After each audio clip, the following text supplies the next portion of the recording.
Fala galera, tudo beleza? Sejam bem-vindos a mais um vídeo do nosso canal Nem Te Conto. Estamos de volta com vídeos no canal, né? Faz um tempinho, o último vídeo da gente, na verdade, foi uma live. A gente tava discutindo alguns assuntos, mas, cara, chegou um assunto aqui e, na verdade, já aconteceu há alguns dias, tá? E eu fui digerindo esse assunto, que foi o roubo bilionário que ocorreu aí no Banco Central, por assim dizer, tá? O roubo não foi exatamente no Banco Central, mas foi nas contas que os bancos utilizam para manter uma margem operacional. Então, essas contas de margem operacional foram utilizadas e o pessoal roubou. Estão dizendo bilhão, mas é um chute. Não dá para saber exatamente como é que foi esse roubo. Não dá para dizer exatamente quanto que a galera roubou, é um chute. Tipo assim, olha, roubaram 1 bilhão, mas a turma não sabe exatamente qual é a brincadeira. Vamos bater um papo sobre isso, tá? Logo depois da nossa vinheta.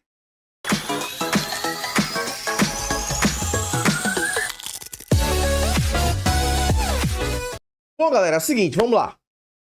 Se você puder se inscrever no canal, dá aquele like, já ajuda bastante, tá? E a história do roubo, eu vou usar um canal aqui chamado Safes RC, tá? Que eu também sou inscrito nesse canal. Tem vários tempos, né, nesse vídeo. Eu vou mostrar para vocês que vídeo é. Se vocês quiserem assistir depois o vídeo completo, eu recomendo, tá? Pra vocês assistirem o vídeo todo aí. E a ideia é eu ir mostrando para vocês esses pedacinhos, mas o ataque ele teve dois momentos, tá? Ele teve dois momentos. O primeiro momento desse ataque, ele é um momento que utiliza de uma vulnerabilidade que é normal em qualquer sistema, que é o ser humano. Então, houve essa etapa da vulnerabilidade do ser humano e esse cidadão, que é um funcionário da empresa, deu acesso aos atacantes para que os atacantes pudessem começar a fazer a segunda etapa do ataque. Tá? Então, o invasor, ele precisou da ajuda de alguém. O cara foi lá, abordado, recebeu uma grana, e ao receber essa grana, ele, então, começou a liberar o acesso para o pessoal que ia fazer o ataque. Então, um funcionário da empresa foi subornado, tá? Um funcionário da CIM, é a empresa que está envolvida nessa questão, esse problema, ele foi subornado para dar acesso aos atacantes, e dessa forma o atacante conseguiu chegar na empresa, executar a segunda etapa do ataque, que aí é a segunda etapa, a etapa mais tecnológica, e aí eu vou usar o vídeo agora da gente. Vamos lá. Então, galera, a gente tá aqui, tá, no vídeo. Esse relatório que vocês estão vendo, que ele tá lendo, é o relatório da Aspen, que é uma empresa de segurança, que esse relatório não é um relatório público, ele deve ter tido acesso a esse relatório de alguma maneira, mas que traz os elementos de segurança que foram utilizados nesse ataque. Vamos acompanhar aqui. CVE é uma falha de um componente Java chamado ActiveMK. ActiveMK, aqui, ó, ActiveMK, esse protocolo aqui é um protocolo de message queue, fila de mensagens. O que é fila de mensagens? Bom, então a primeira história é o seguinte. A gente teve uma vulnerabilidade no CVE. Tem uma vulnerabilidade conhecida, certo? Chamada CVE, deixa eu ver, 23... Deixa eu ver aqui, é CVE 23, o número da vulnerabilidade aqui. CVE 23, 2023, 46604. E qual é a bronca disso aqui? Primeiro problema. Existe lá o protocolo, certo? De mensageria. Um servidor vai se comunicar com outro servidor, eles vão trocar informações. E para isso você vai usar um protocolo. Beleza, até aí não tem problema, isso acontece em qualquer software do mundo. A grande questão é que esse protocolo tem uma vulnerabilidade conhecida. Estamos em 2025, julho de 2025. E esse protocolo tem uma vulnerabilidade conhecida desde 2023. E não só a vulnerabilidade conhecida, existe uma vulnerabilidade e uma correção desde 2023. E essa empresa, a Fintech, ainda usava um protocolo, uma versão desse protocolo que possuía essa vulnerabilidade de segurança. que é que essa vulnerabilidade de segurança impacta? Eu estou dentro da rede, lembra, eu subornei um funcionário, consegui acesso à rede, eu estou dentro da rede, vou agora acessar de dentro da rede esse protocolo, eu tenho acesso a esse protocolo. Quando eu acesso a esse protocolo, eu consigo ter acesso root, velho. Eu consigo ter acesso root. O que é que significa isso? Eu consigo, dentro do servidor, virar o super usuário. Eu tenho shell dentro do servidor. Cara, se você tem shell dentro do servidor, ferrou. Ferrou, não tem mais o que fazer. Esse servidor, inclusive, tem que ser formatado. Você não tem como garantir a segurança desse servidor mais. Vamos ouvir aqui mais um pedacinho. A CVE, que a CVE é um banco de dados de vulnerabilidades de sistemas, tá? Então você já sabe que tem vulnerabilidade em um monte de sistema por aí. Você falando do CVE, tem milhares de vulnerabilidades em milhares de sistemas, né? Essa vulnerabilidade aqui, ó, CVE 2023-46604, como vocês podem ver, foi descoberta em 2023. E o software deles não tinha correção para ela. Qual que é a correção para esse tipo de coisa? Basta você atualizar o seu componente, tanto o broker quanto o cliente, para a versão 5.15.16, 5.16.7, 5.17.6 ou 5.18.3. É atualizar, velho. É atualizar, não tem o que fazer. Vou mandar aqui, eu tenho mais coisas aqui para mostrar para vocês. Eu já tinha separado aqui alguns detalhes. Então vamos lá. Da Aspen, né? Aí o que aconteceu, né? Ele fez depois um escalonamento de privilégios e furto de credenciais, ou seja, ele conseguiu obter acesso, ele tinha o shell do servidor, aí depois que você tem o shell do servidor, o resto todo aqui é meio irrelevante, tá? Porque você tem o servidor, você faz o que você quiser ali, né? E daí ele conseguiu pegar, e esse é um outro problema, ele conseguiu pegar as chaves privadas de comunicação dos clientes. Qual é a bronca aqui agora? Vamos lá. Eu vou logo adiantar aqui, certo? Para o ponto mais na frente que eu quero deixar, porque eu vou falar sobre as chaves também. Quando a gente faz uma comunicação, tá? A comunicação que é feita, ela é sempre feita de forma criptografada. Perfeito? Então, sendo feito de forma criptografada, você garante o sigilo daquela transação. E garante também que a pessoa que está realizando a transação é quem ela diz ser.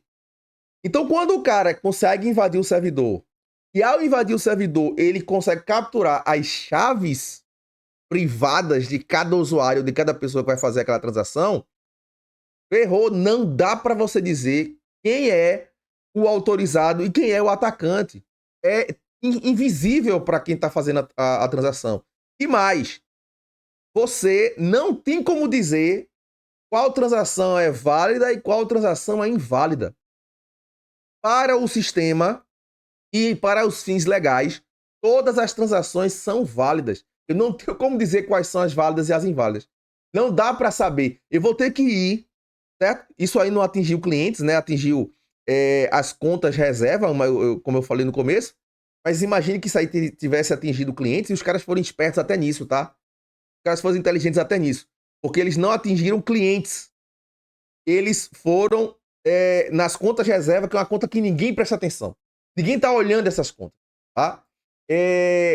O cliente não. O cliente, ele olha a conta, ele verifica o saldo, vê como é que estão as suas transações. Mas as contas reserva, não. Então, os caras foram nas contas reserva. Essas movimentações das contas reserva, o cara vai ter que ir movimentação por movimentação, cada uma delas, para tentar identificar qual é a válida e qual é a inválida. Vê o tamanho do problema. E mais, não dá para saber há quanto tempo que os caras estão fazendo isso. Certo? Foi descoberto agora, mas há quanto tempo que os caras estão lá? E sabe como é que foi descoberto? Que coisa louca. Foi descoberto porque a corretora de Bitcoin, a corretora de criptomoeda, recebeu assim 1 bilhão.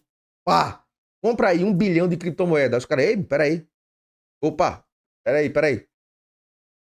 Alô, é do Banco Central? Tudo bom, velho? Como é que vocês estão aí? São João foi legal, né? Show de bola. Olha só. Chegou 1 bilhão aqui para compra de criptomoeda. Danado é isso, velho. O que é que vocês estão fazendo aí? A ligação deve ter sido mais ou menos essa. Entendeu? A ligação deve ter sido mais ou menos essa. Então, imagina que o esquema foi descoberto porque a corretora de criptomoeda percebeu o problema. Se ela não tivesse parado para ver isso, se ela não tivesse feito esse trabalho, cara, os caras estavam roubando até hoje, velho. Veja que louco. Vamos continuar assistindo mais um pedacinho aqui.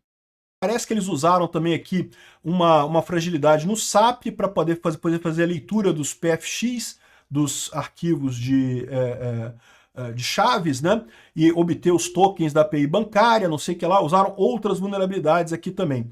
Mas o básico foi isso daí. Eles ganharam acesso ao servidor usando essa falha básica, que é uma falha simples de ser resolvida. Se o pessoal tivesse um mínimo de controle no processo de desenvolvimento de segurança, teriam pego esse tipo de coisa. E o mais curioso de tudo, no final das contas, quem apontou a coisa foi a SmartPay, cara. Foi a empresa de criptomoeda. Eu falei para vocês, né? A ideia é que a empresa de criptomoeda, todo mundo fala que criptomoeda é um negócio perigoso e que criptomoeda não é seguro, e foi a empresa de criptomoeda que, no final das contas, identificou o problema. Né? Então vamos ver aqui a parte final. Tranquilo. O que eles vão fazer aqui? Recomendação de segurança. Atualizar imediatamente o ActiveMQ, né? Pô, caralho, né? É nada, né? Que porra, né? Como pode não ter feito isso antes, né? Isolar a fila OpenWire, coisa e tal, fazer... enfim, fizeram algumas propostas aqui para melhorar. Aqui, ó, migrar as chaves PFX para um HSM. Aqui tem uma outra indicação, e aí eu vou parar para a gente poder chegar na parte final. Uma das indicações da empresa de segurança é utilizar essa ferramenta chamada de HSM. Esse HSM, ele é uma ferramenta, um hardware, que armazena essas chaves de segurança, essas chaves criptografadas, essas chaves privadas. Nesse sistema, existiam as chaves privadas que foram criadas, elas estavam simplesmente dentro do diretório. Ou seja, o cara quando entra, um invasor quando entra nesse sistema, quando tem acesso a esse sistema, ele vai lá, procura um diretório, acha a chave e eu posso usar a chave do jeito que eu quiser. A chave é minha agora. Caramba, eu tô com a chave do tesouro, eu posso fazer o que eu quiser. Esse hardware, esse HSM, ele é um hardware específico, é caro valendo, tá? Mas o que é que ele faz? Ele armazena as chaves dentro dele. E você, na verdade, não coloca as chaves lá dentro dele, não cria, não copia, nada.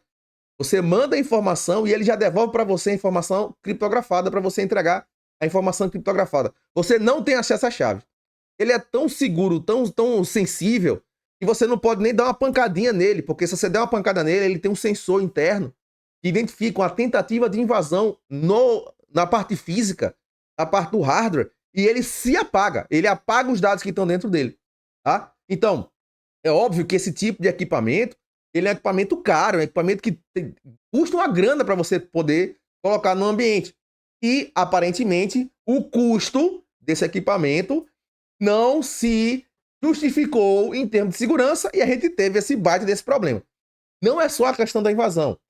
A invasão ela foi possível porque houve uma vulnerabilidade humana, o aspecto humano, lembrando que o aspecto humano tem a segurança tem um aspecto humano, um aspecto físico, um aspecto tecnológico, tá? O aspecto humano influenciou nesse processo.